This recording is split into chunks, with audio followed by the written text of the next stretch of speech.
नमस्कार। आज पटना के गर्दनी बाग में फेयर डीलरों ने धरना प्रदर्शन किया और धरना प्रदर्शन में 30,000 रुपया मानदेय के रूप में सरकार से मांग की है। इन लोगों का कहना है कि हम लोग जो काम कर रहे हैं इसका हम लोगों को मुआवजा कुछ नहीं मिल रहा है। 90 पैसे किलो के हिसाब से कमीशन मिलता है और इसमें क्या होगा। चूँकि जन वितरण प्रणाली की दुकान चलाने के लिए जगह किराए पे लेना पड़ता है, उसका किराया देना पड़ता है, गोडाउन होता है और एक स्टाफ भी रखना पड़ता है, तो बहुत सारे खर्च हैं और इन खर्चों का हम लोग निर्वहन नहीं कर पा रहे हैं 90 पैसे प्रति किलो के कमीशन के हिसाब से।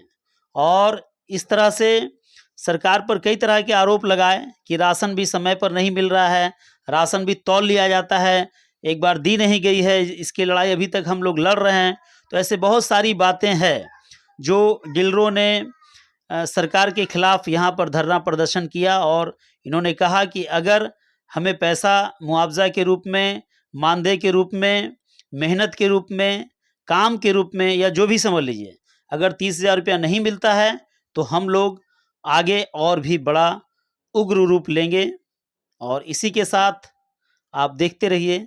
मैं आदम परवेज़, आप तक देश की आवाज़ के लिए पटना से। क्या कुछ कहेंगे? आज आप लोग धरना स्थल पर बैठे इतने संख्या में, फिर भी आपको सरकार सुनने को तैयार है क्या? आप लोग तो पूरे बिहार का भ्रमण करते रहते हैं, बिहार की समस्याओं को भी देखते हैं। आप गर्दनी बाग में जो आज यहाँ बिहार प्रदेश से 55,000 हमारे जन वितरण के विक्रेता उसके नॉमिनी एकत्रित हुए हैं।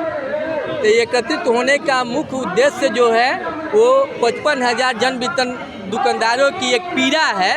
उन्हें लंबे समय से जो प्राथमिक लाभ दिए जा रहे हैं वह ऊँट के मुंह में जीरे के समान है। यानी मात्र 90 पैसा प्रति क्विंटल के 90 रुपया प्रति क्विंटल के हिसाब से मिलता है। निजी हमारे बहुत सारे विक्रेता हैं बिहार में जिनके आवंटन जो है 30 से 40 क्विंटल है। उनकी आमदनी 1000 से 1500 रुपये होती है। आजाद भारत के गुलाम, आजाद भारत के यूँ कहिए कि गुलाम डीलर आज हैं।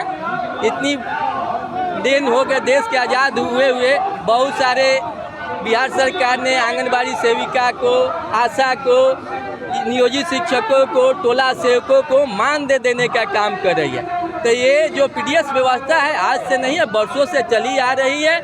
तो इन्हें भी सरकारी सेवक घोषित किया जाए और इन्हें मानदेय दिया जाए। तो इनकी मुख्य मांगे हैं कि कमीशन में दम नहीं और वेतनमान 30,000 से कम नहीं।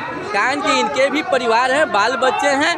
जब पूरे देश में व्यवस्था चल रही है, अगर आपकी मांग को पूर्ण नहीं की गई तो आप लोग का अगला रणनीति क्या होगा? देखिए, यदि हमारी मांगों को पूरा नहीं किया जाता तो हमारी अगली जो लड़ाई है वो ये होगी कि हम लोग अनिश्चित काल के लिए 1 दिसंबर से जो वितरण के लिए पोस्ट मशीन दिया गया है उसको हम लोग जमा करके और वितरण व्यवस्था को ठप कर देंगे। आने वाले 2024 के लोकसभा चुनाव में जो भी घोषणा पत्र में सरकारें हमारी मांगों को मानने के लिए एग्री होगी उनका हम समर्थन करेंगे। हमारी संख्या को ना आंका जाए, कारण कि हम एक देश के बहुत बड़ी आबादी यानी बिहार में 8 करोड़ लोगों तक खाद्यान्न पहुंचाने का काम करते हैं, भूखे तक रोटी पहुंचाने का काम करते हैं। आज हम अरे विक्रेता खुद भूखे सो रहे हैं। ये कहाँ की न्याय है? संवेदना मर चुकी है माननीय मुख्यमंत्री की, क्या उन्हें शर्म आनी चाहिए। आज हमारे विपक्ष के जो नेता पहले रहा करते थे, आज सरकार में उप मुख्यमंत्री हैं, उन्होंने देश बिहार को रोजगार देने की बात की थी कि लोगों को रोजगार देंगे। आज यहाँ जो इतनी बड़ी संख्या देख रही है ये किस लिए सड़कों पे उतरी है? कारण कि उनकी रोजी रोटी छीन रही है। उन्हें लग रहा है कि उनका परिवार भूखे मर रहा है। इन्हीं सारी बातों को लेकर के हमारे प्रदेश के 55,000 विक्रेता एकत्रित हुए हैं। इससे भी हमारी लड़ाई दिल्ली तक जा रही है। हम लोग दिल्ली में भी प्रदर्शन करने का काम किए हैं जंतर मंतर पे बार, लेकिन गूंगी सरकार है, बहरी है। जब अन्य प्रदेशों की सरकार जैसे गुजरात, गोवा अगर मानदेय दे सकती है तो बिहार सरकार क्यों नहीं दे सकती?